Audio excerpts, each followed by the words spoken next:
and I am Mohammad Sir from CBSE Competitive School, Mohania, और we are the first batch and the target student of IIT JEE Advanced, ठीक है। तो सबसे पहले आज हम लोग एक बहुत इंपॉर्टेंट टॉपिक है ऑब्लिक कोलिजन।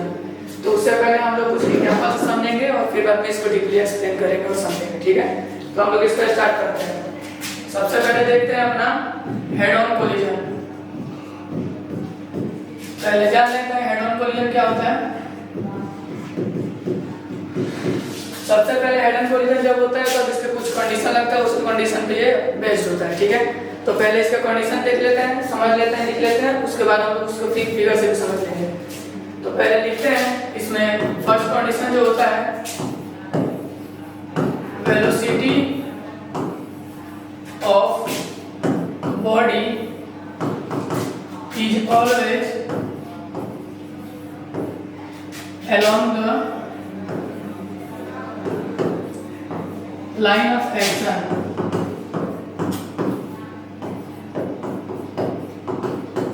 ठीक है। फर्स्ट कंडीशन हमारा ये हुआ है velocity of body is always along the line of action. Line of action के अलोंग होता है, ठीक है। और इसमें अपना सेकंड कंडीशन होता है कि line of action is always along the normal and normal is always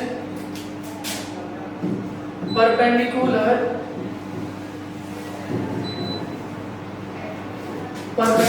to the surface, ठीक है। यहाँ पे दूसरा पॉइंट अपना क्या है कि जो लाइन ऑफ एक्शन होता है वो ऑलवेज अलोंग द नॉर्मल के अलोंग होता है, और जो नॉर्मल होता है वो सरफेस से परपेंडिकुलर होता है, ठीक है। तो हम लोग ये दोनों पॉइंट पे पहले इसको समझ लेते हैं फिगर बना के।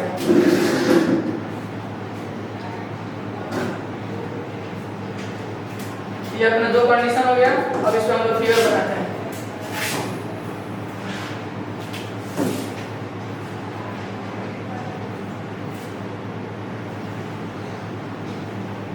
ये अपना फिगर हो गया, ठीक है। तो ये पहला बॉडी है, बॉडी ए और ये बी है। यहाँ पे दो बॉडी हैं, तो ये बॉडी है, इसका मास मान लेते हैं m1 है और इसका मास m2 है, ठीक है। तो ये बॉडी है, मास है, और ये अब हम लोग पढ़ रहे हैं ऊपर में टॉपिक क्या है अपना कोलिजन। तो कोलिजन कब होगा जब बॉडी मूव करेगी, ठीक है। तो m1 मान चले मूव करेगी तो इसका वेलोसिटी मान लेते हैं, इसका वेलोसिटी u1, और m2 का मान लेते हैं, इसका वेलोसिटी u2, ठीक है। अब यहाँ पे देखिए अगर कोलिजन हो रहा है हेड ऑन कोलिजन तो ये कंपल्सरी कंडीशन होगा u1 ग्रेटर देन u2। अगर u1 का जो m मास है, ये वेलोसिटी ये मास है, अगर उसका वेलोसिटी ज्यादा नहीं होगा तो ये जाके इससे टकराएगा नहीं, और अगर टकराएगा नहीं तो कोलिजन होगा नहीं, ठीक है। तो यहाँ पे सबसे फर्स्ट कंडीशन तो यही होगा u1 ग्रेटर देन u2, ये अपना कंडीशन हो गया, ठीक है। अब इसको आगे देखते हैं, ये अपना क्या हो गया बिफोर कोलिजन का, बिफोर कोलिजन। अब हम लोग इसको आगे देखते हैं after collision, sorry during collision देखते हैं।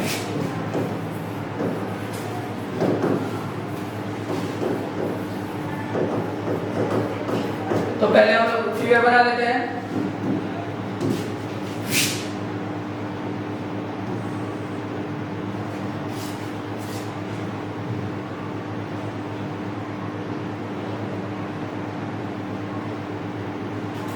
ये अपना हो गया ड्यूरिंग कोलिजन मतलब कोलिजन के अंतर्गत, ठीक है। तो ये अपना मास m1 है और ये मास अपना m2 है, ठीक है। ये अपना क्या हो गया पॉइंट ऑफ कांटेक्ट, मतलब यहाँ पे टच हो रहा है, इसको बोलते हैं हेड ऑन कोलिजन। ये अपना जहाँ टच हो रहा है पॉइंट ऑफ कंडीशन मास एक ये निकाल लेंगे, इससे बोलते हैं सरफेस, ठीक है। तो ये जब इससे टकराएगा तो ये इस पे फोर्स लगाएगा, ये नॉर्मल इस पे लगाएगा n, और m2 भी इस पे लगाएगा, जब टकरा रहा है तो ये भी इस पे n लगाएगा, ठीक है। ये अपना हो गया सरफेस। तो हम लोग यहाँ फर्स्ट कंडीशन क्या लिखे थे, velocity of body is always along the line of action, ठीक है। दोनों का वेलोसिटी इधर ही है, यहाँ पे हम लोग लाइन ऑफ एक्शन दिखा देते हैं। ये अपना हो गया लाइन ऑफ एक्शन, और इसका भी ये हो गया अपना लाइन ऑफ एक्शन। तो हम लोग फर्स्ट कंडीशन पढ़े थे कि line of action, velocity of body is always along the line of action. तो ये अपना वेलोसिटी है वो ऑलवेज किसके अलोंग है, लाइन ऑफ एक्शन के अलोंग है, ठीक है, मतलब अलोंग की ओर है। लाइन ऑफ एक्शन ये अपना हो गया, जिसको शॉर्ट में हम लोग लिख सकते हैं एलओए, और ये भी अपना हो गया लाइन ऑफ एक्शन। तो जो हम लोग सेकंड कंडीशन क्या पढ़े थे कि line of action is always along the normal, ये इस तरह नॉर्मल लगा रहा है और इधर भी नॉर्मल लगा रहा है, तो दोनों अलोंग किसके लाइन ऑफ एक्शन के। और एक और इसमें पढ़े थे कि normal always perpendicular to the surface, ये अपना नॉर्मल है वो इस सरफेस के क्या है, परपेंडिकुलर है। तो दोनों अपना कंडीशन वैलिड हो गया। ये अपना हो गया हेड ऑन कोलिजन।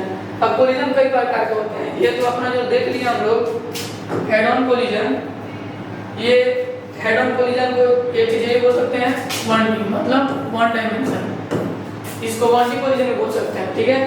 तो एक अपने दूसरा भी एग्जांपल से समझ लेते हैं, एक 2D का कोई एग्जांपल ले लेते हैं, 2D कोलिजन का। यहाँ पे अपने ले लेते हैं 2D कोलिजन।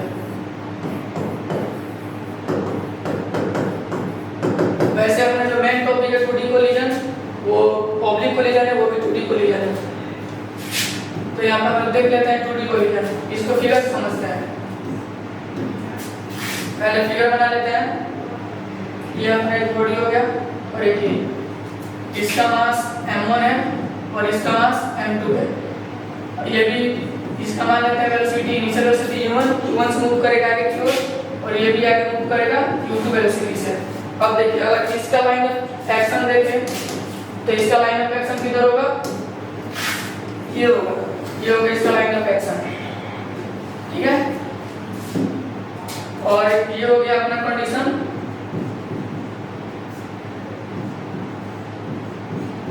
बिफोर कोलिजन का,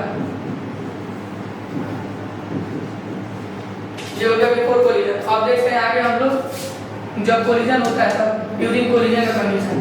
तो फिर से फिगर बना लेते हैं,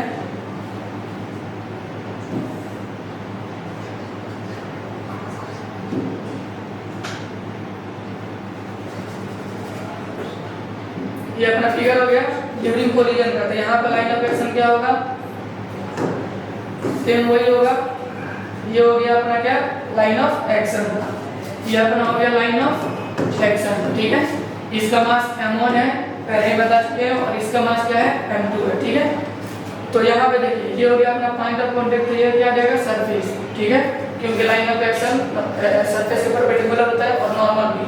m1 बॉडी क्या होगा, m2 पे नॉर्मल लगाएगा नीचे की ओर n, और m2 के ऊपर लगाएगा m1 पे, तो वो हो जाएगा n, ठीक है।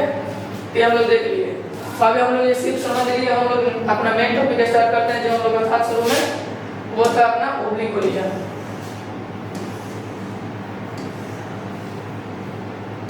अब हम लोग अपने टॉपिक स्टार्ट करते हैं oblique collision.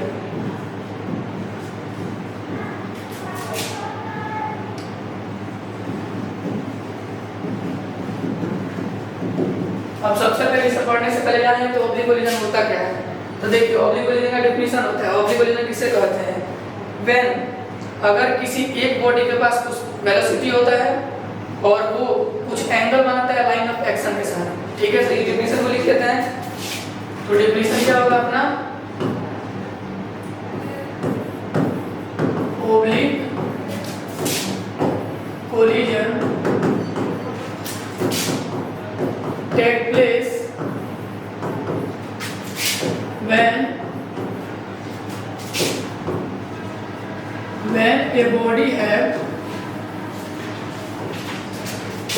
a body have some velocity and making angle with line of action,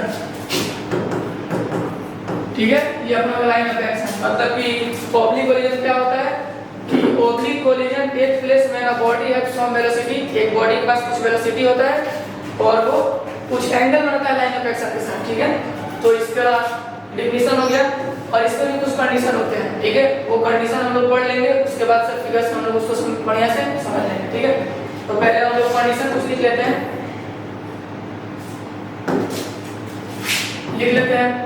condition of oblique collision हो गया अपना क्या, condition of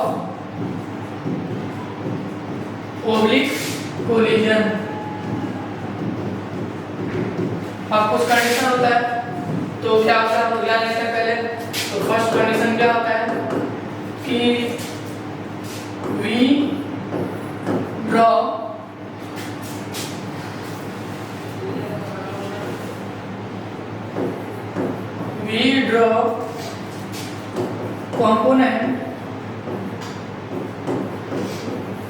components of velocity along the line of action and also perpendicular to the line of action। ठीक है, first condition अपना क्या हुआ कि we draw component of velocity, क्योंकि हम पहले बता चुके हैं कि जो ऑब्लिक कोलिजन होता है टेक प्लेस कब होता है, जब उसके पास कुछ वेलोसिटी होती है और कुछ एंगल बनाता है। तो एंगल बनाता है, जाहिर सी बात है उसका कुछ कंपोनेंट होगा। तो वही फर्स्ट कंडीशन अपना क्या होगा कि we draw component of velocity along the line of action and perpendicular to the action. ठीक है, अब इसका सेकंड कंडीशन हो जाएगा क्या कि final velocity is always along the line of action, along the line of action मतलब क्या, जो फाइनल वेलोसिटी होगा मतलब टकराने के बाद, जब टकराएगा तब उसके बाद से जो दोनों ऑब्जेक्ट का फाइनल वेलोसिटी होगा वो लाइन ऑफ एक्शन के ही ओर होगा। ठीक है, ऑब्लिक कोलिजन के सेकंड कंडीशन अपना हो गया। और हम देखते हैं थर्ड कंडीशन। थर्ड कंडीशन क्या होता है कि इसमें मोमेंटम सेम होगा। ठीक है, थर्ड कंडीशन अपना हो जाएगा कंजर्वेशन लॉ ऑफ मोमेंटम। इसको थोड़ा सुपर कर लेते हैं। Conservation law of momentum is always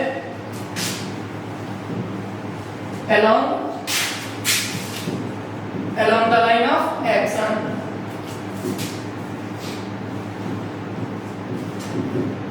इसको शॉर्ट में लिख लेते हैं LOA। ठीक है, देखिए यहाँ पे ये चीज कॉमन है कि यहाँ पे जो चीज हो रहा है, चाहे हम लोग उसका वेलोसिटी का कंपोनेंट ले रहे हैं या फिर जो फाइनल वेलोसिटी है और या जो कंजर्वेशन लॉ ऑफ मोमेंटम है, वो सब क्या हो रहा है along the line of action. सब चीज में एक कॉमन है, सब चीज क्या हो रहा है लाइन ऑफ एक्शन के अलोंग भी हो रहा है। ठीक है, ये अपना तीनों कंडीशन हो गया। अब हम लोग इसको फिगर से समझ लेते हैं, क्योंकि फिगर से ज्यादा समझ में आता है। ठीक है, अब हम लोग पहले फिगर बना लेते हैं।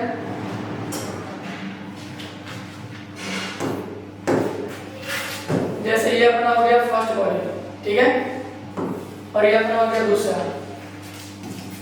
अब यहाँ का लाइन ऑफ एक्शन क्या होगा, जैसे हम पहले फिगर में बताए थे कि सरफेस के परपेंडिकुलर होता है और अलोंग द नॉर्मल होता है। ठीक है, ये अपना हो गया लाइन ऑफ एक्शन।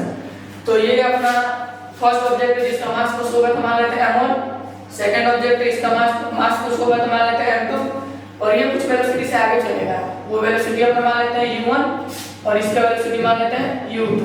अब हम लोग कंडीशन क्या बताए थे आपको, हम ये कंडीशन क्या होगा कि सबसे पहले कंडीशन होगा कि we draw component of velocity along the line of action and perpendicular to the line of action. तो देखिए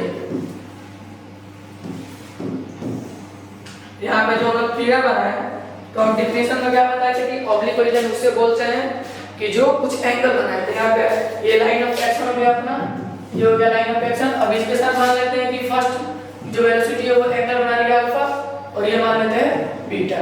ठीक है, तो अब हम लोग इसका कंपोनेंट करेंगे क्योंकि फर्स्ट कंडीशन में था, इसका कंपोनेंट करते हैं इधर, तो इसके ये क्या हो जाएगा u2 cos बीटा और नीचे की ओर क्या हो जाएगा अपना u2 सॉरी कभी भी हम लोग जब कंपोनेंट करते हैं तो जिसके साथ बीटा बनता है उस लाइन हम लोग cos लेते हैं और जो जिस पर नहीं होता उसके साथ हम लोग साइन लेते हैं। तो cos यहाँ पे होगा u2 cos बीटा और यहाँ पे हो जाएगा u2 sin बीटा।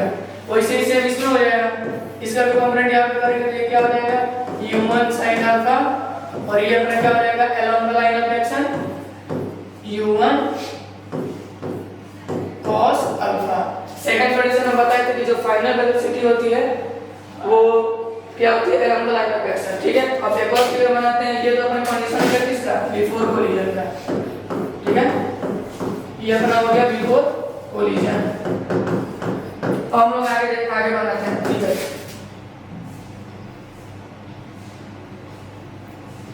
ये अपना बना लेते हैं आगे फिगर, एक ये हो गया और एक ये हो गया, ठीक है। ये यहाँ पे कोलाइड हो गया, ये अपन हो गया, ठीक है। ये पॉइंट ऑफ कांटेक्ट है, तो यहाँ पर हम लोग जानते हैं परपेंडिकुलर क्या जाता है सरफेस अपना, ठीक है। और इसका मास m2 था, ये m1 था और लाइन ऑफ एक्शन क्या था इसके परपेंडिकुलर, किसके सरफेस के परपेंडिकुलर। ये अपना हो गया लाइन ऑफ एक्शन, ये हो गया अपना लाइन ऑफ एक्शन। तो यहाँ पर हम बताए थे सेकंड कंडीशन हम लोग क्या था कि फाइनल वेलोसिटी जो होगा वो along the line of action होगा। एक बार और कंडीशन देख लीजिए, यहाँ पे क्या बोले थे कि final velocity is always along the line of action, ठीक है। और एक चीज और यहाँ पे हम लोग क्या देखे कि v ड्रॉ कंपोनेंट वेलोसिटी का कंपोनेंट ड्रॉ कर लिए हैं and along the line of action and perpendicular to the line of action. यहाँ पे थी और ऐड कर लेते हैं r सेम। अब इसका मतलब क्या हुआ, इसका मतलब ये हुआ कि जो परपेंडिकुलर वेलोसिटी है लाइन ऑफ एक्शन के वो चेंज नहीं होगी क्योंकि उस पे कोई फोर्स नहीं लग रहा है, F नेट वहां पे 0 होगा, ठीक है।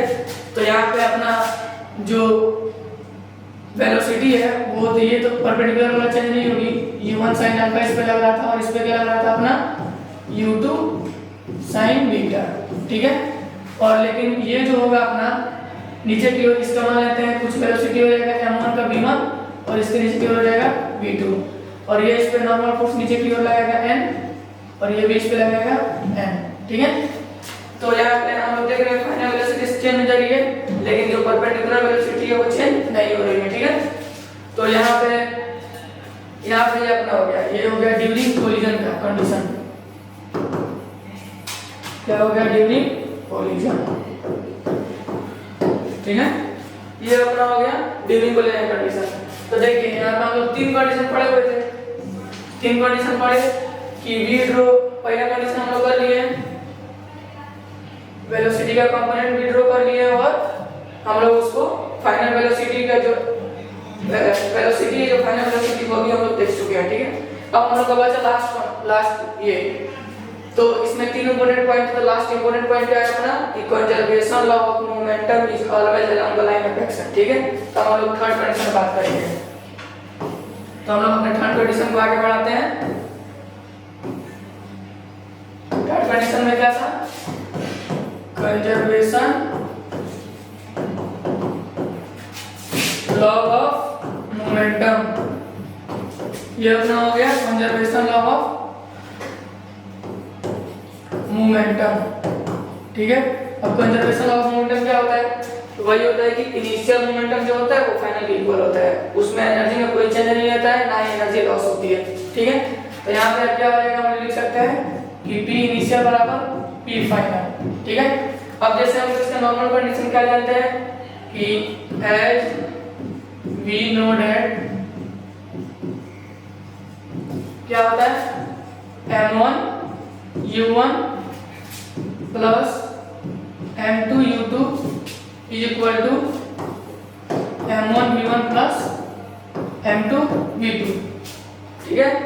अब यहाँ पे हम लोग देखते हैं कि m1 अपना यहाँ पे हम लोग कंडीशन में क्या है m1 अपना m1 है लेकिन u1 अपना क्या है यहाँ पे किससे आगे बढ़ रही है तो u1 cos अल्फा से, ठीक है। तो यहाँ पे क्या बनेगा u1 cos alpha plus m2 तो अपना m2 है और यहाँ पे u2 क्या है u2 cos beta is equal to m1 और यहाँ पे फाइनल वेलोसिटी अपना फर्स्ट ऑब्जेक्ट क्या है v1 ही है और सेकंड का v2 ही है। तो यहाँ पे क्या हो गया m2 और v2, ठीक है। ये अपना हो गया मोमेंटम। तो अपना हम लोग तीनों कंडीशन देख लिए ऑब्लिक कोलिजन का, यहाँ पे अपना तीनों कंडीशन हो गया, ठीक है। अब इसके बाद हम लोग आगे चलते हैं। अब आगे हम लोग चलते हैं तो आगे अब हम लोग इस पे बात करेंगे कि coefficient of restitution. Coefficient of restitution में कुछ कंडीशन बनते हैं, उसको हम लोग देख लेते हैं।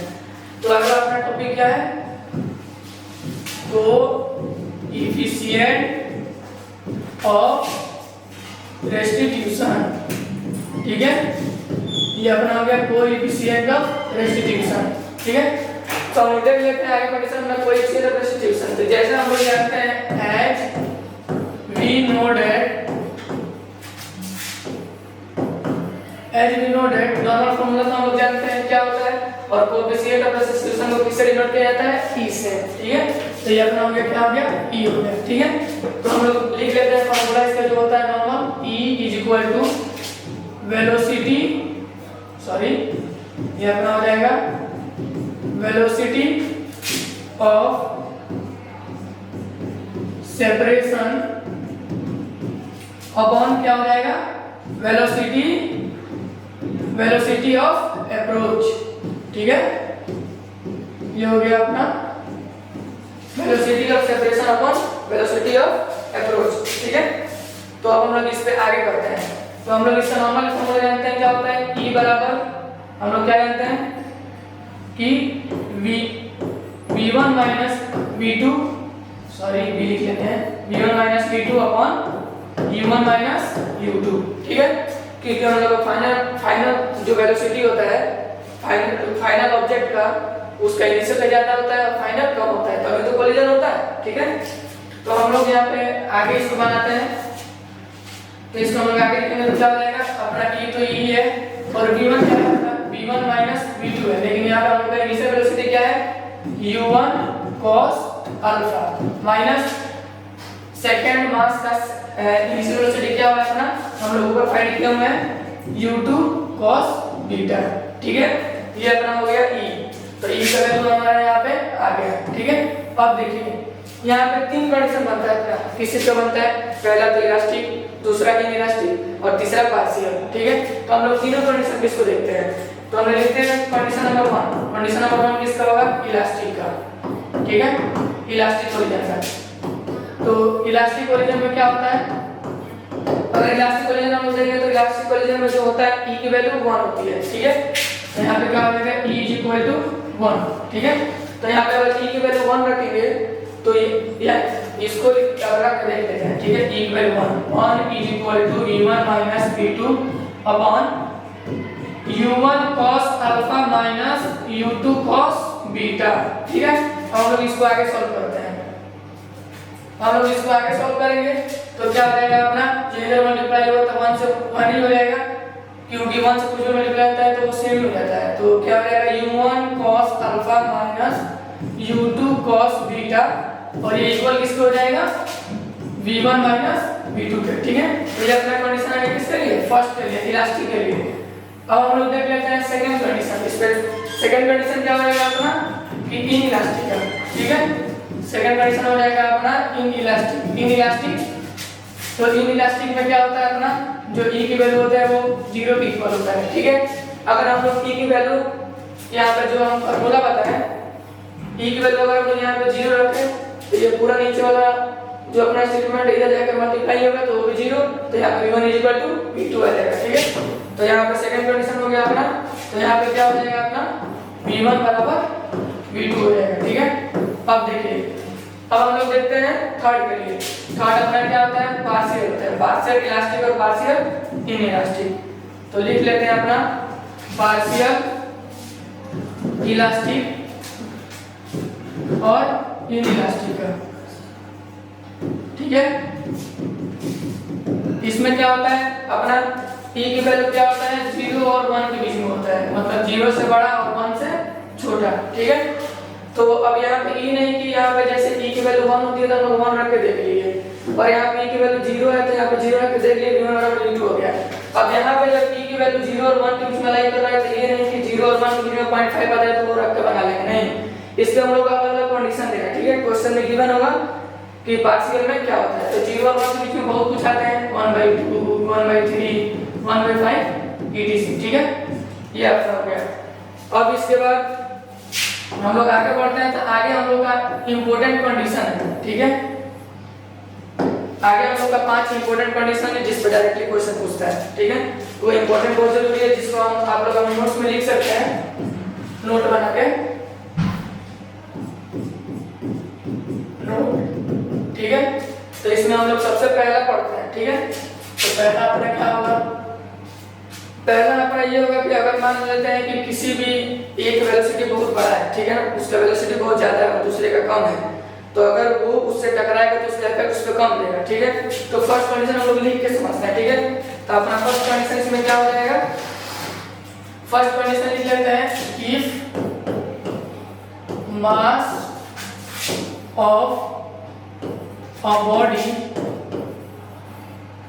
इज much greater than, क्या बोले, if mass of body is much greater than the other body then after collision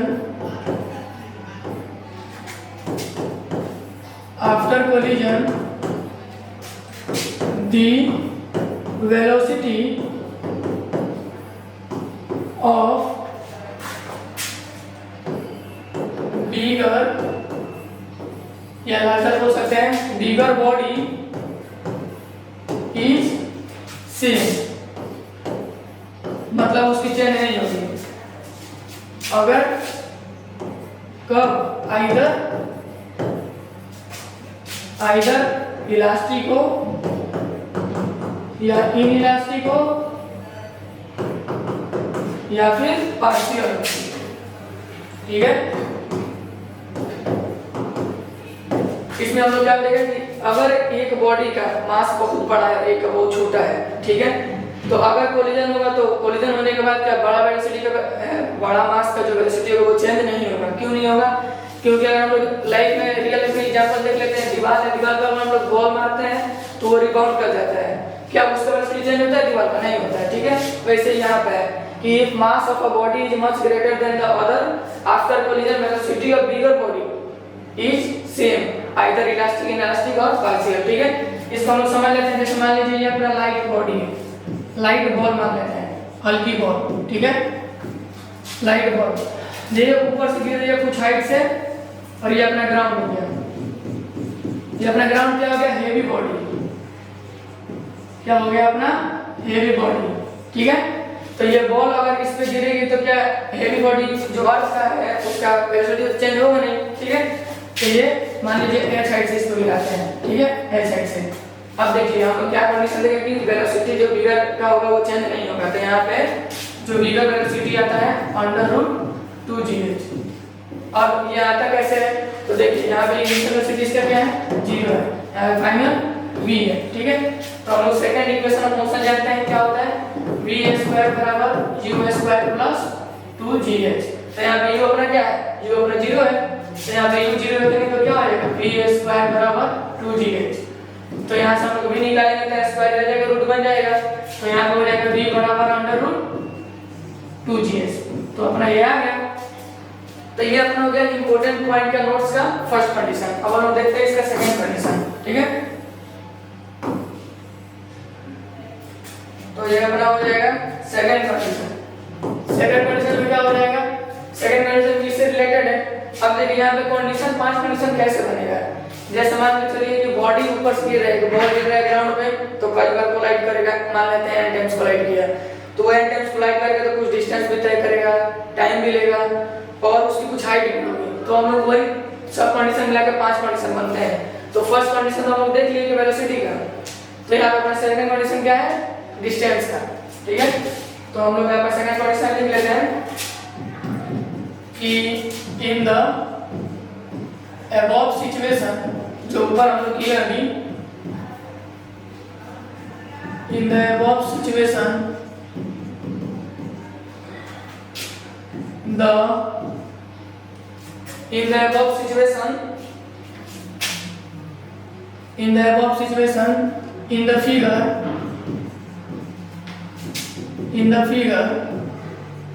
if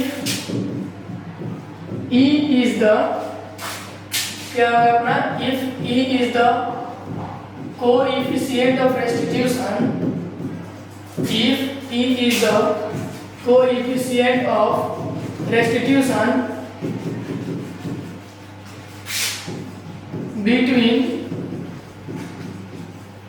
between ball and ground, कि मतलब जो हमने ऊपर कंडीशन की है वो in the situation in the figure if E is the coefficient of restitution between the ball and the ground, उसके आगे हम लोग देखते हैं then after collision, जब collision होगा then after collision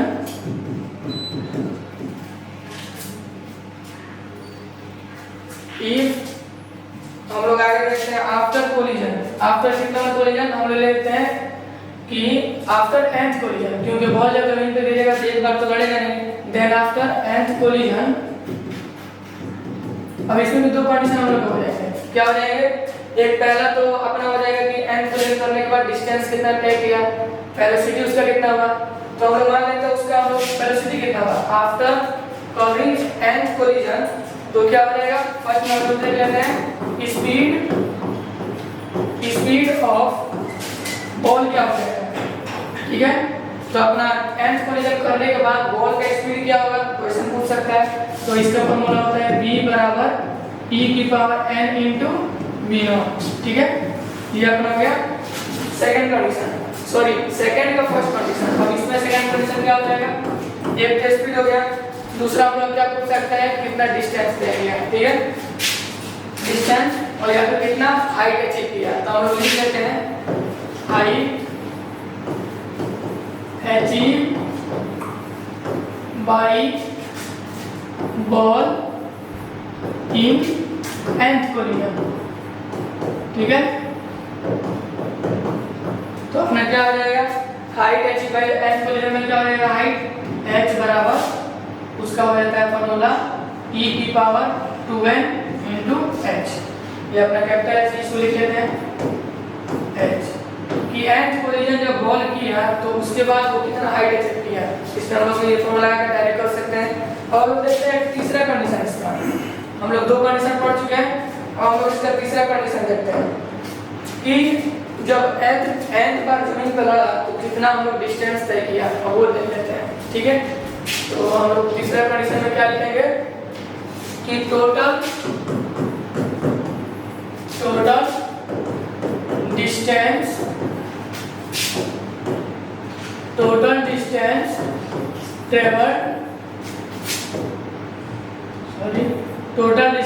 traveled by ball before a stop bouncing, ठीक है। ये अपना क्या होता है कि टोटल डिस्टेंस कितना है कवर किया बॉल बिफोर स्टॉप, मतलब बाउंस किया, बार बाउंस कर रहा है जमीन पर लग रहा है, तो रुकने से पहले टोटल डिस्टेंस पूरा कितना तय किया, ठीक है। तो उसका एक फॉर्मूला होता है अपना टोटल डिस्टेंस, मान लेते हैं s बराबर अपना हो जाएगा कि e माइनस 1 का square upon 1 plus e square upon 1 minus e square into क्या हो जाएगा अपना h, ठीक है। ये अपना टोटल डिस्टेंस हो गया कि nth कोलिजन किया तो कितना डिस्टेंस तय किया, ठीक है। ये अपना हो गया तीसरा कंडीशन। अब कितना टाइम लगा, टाइम के लिए देख लेते हैं आगे हम लोग फोर्थ में कि total time taken by ball before same हो जाएगा बिफोर स्टॉपिंग बाउंसिंग, ठीक है। कि रुकने से पहले वो जितना बार बाउंस किया उस दौरान उसको कितना टाइम लगा, ठीक है। तो यहाँ पर हम लिख लेंगे क्या हो जाएगा t बराबर 1 plus e upon 1 minus e multiply under root 2h upon g. ठीक है, इस पे भी अपना डायरेक्टली क्वेश्चन पूछता है एग्जाम में। ठीक है, ये पूरा कंडीशन बहुत इंपॉर्टेंट है। अब हम लोग लास्ट कंडीशन देखते हैं 5 नंबर। ठीक है, अब 5 नंबर कंडीशन क्या होगा कि जब nth कोलिजन कर रहा है, बार-बार जमीन से टकरा रहा है, तो जाहिर सी बात है कुछ एनर्जी लूज करेगा, तो काइनेटिक एनर्जी लूज करेगा। ठीक है, तो हम लोग लिख लेते हैं कि जब वो nth कोलिजन किया तो उसमें वो एनर्जी कितना लॉस किया, the loss in kinetic energy, तो पूरा में लिख लेंगे ये हो गया अपना क्या, काइनेटिक एनर्जी। ठीक है, क्या रहेगा, the loss in kinetic energy during the